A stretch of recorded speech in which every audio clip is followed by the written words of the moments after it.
Professeur Yacoub, bienvenue à l'œuvre d'Orient. Vous êtes ici ce soir à l'occasion d'une conférence au cours de laquelle vous allez présenter votre dernier livre, Le génocide assyro-chaldéo-syriaque, qui s'en souviendra, donc ce génocide de 1915.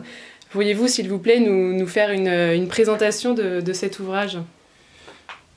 J'ai écrit cet ouvrage à l'occasion du centenaire du génocide arménien et du génocide assyro-chaldéen et syriaque en prévision de l'année 2015.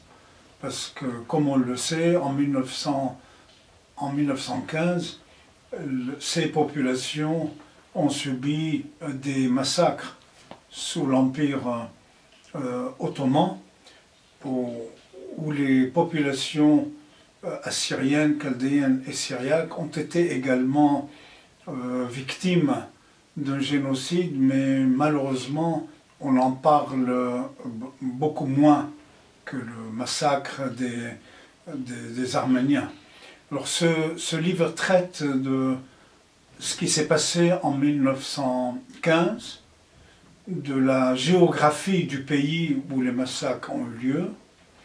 On constate une documentation très importante sur le sujet, contrairement à ce qu'on pourrait d'emblée penser, parce qu'en général, quand on parle de génocide de ces populations chaldéennes, assyriennes et syriaques, on a tendance à croire qu'il y a peu de documents à ce propos. Or, les documents sont nombreux et une partie importante de ces documents sont issus des missionnaires. Les missionnaires lazaristes, des dominicains, des capucins. La France, en 1915, a joué un rôle important dans ce domaine. Les responsables des églises orientales sont venus au lendemain de la Première Guerre mondiale, comme ils le font d'ailleurs aujourd'hui, sont venus à Paris plaider la cause de leur communauté. Il y avait les patriarches syriaques, chaldéens, assyriens. Donc je parle un peu de toute cette histoire et je montre ce qui s'est passé. On peut dire que 1 sur 2 assyro-chaldéens ont été massacrés, soit massacrés physiquement, soit morts de fatigue, d'exténuation, d'inanition, d'épidémie, de maladies.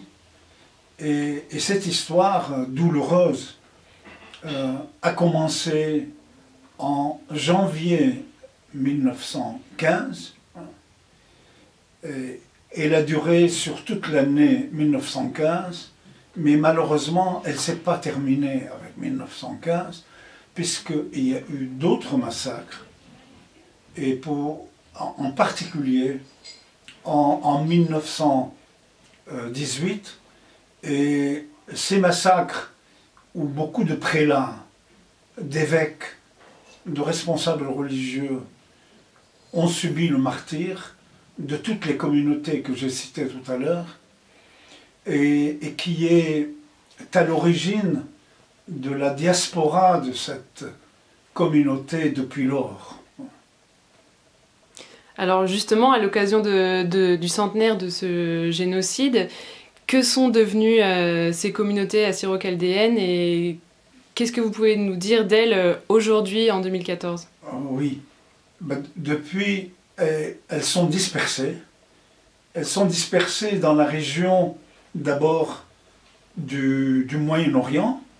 Ils vivent une partie en Iran, une partie importante en Irak, une partie en Syrie et une partie à l'est et au sud-est de la Turquie.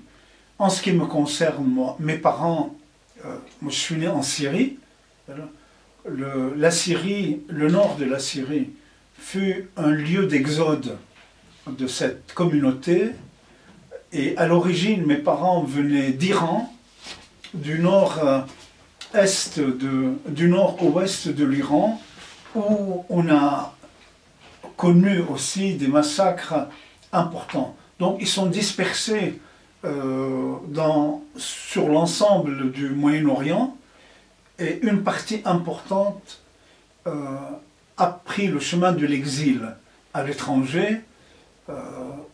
Beaucoup sont aux États-Unis, au Canada, en Australie, en Nouvelle-Zélande, un certain nombre même en Amérique latine, au Venezuela, au Brésil, en Argentine, et bien entendu en Europe et en France. Voilà.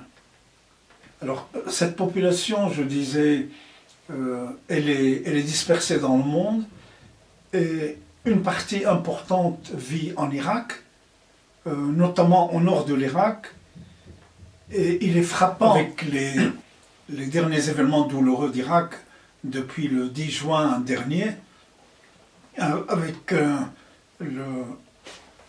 l'invasion et l'occupation des troupes de l'État islamique Daesh dans la zone de Ninive à Mossoul, comme si l'histoire se répétait. Ouais.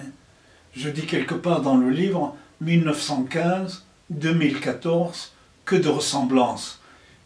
D'ailleurs, quand on observe les choses de près, on constate que les mêmes méthodes d'extermination qui avaient été utilisées en 1915 se reproduisent aujourd'hui, les enlèvements, les viols, faire obligation aux gens de se convertir à l'islam ou de payer l'impôt de capitation. Et donc ces événements d'aujourd'hui nous rappellent beaucoup les événements du passé. On aurait cru que 1915 c'était 1915 et que ça s'arrêtait. Ben non, malheureusement, la tragédie, le drame que vit cette communauté se poursuit toujours et dans des conditions très dramatiques.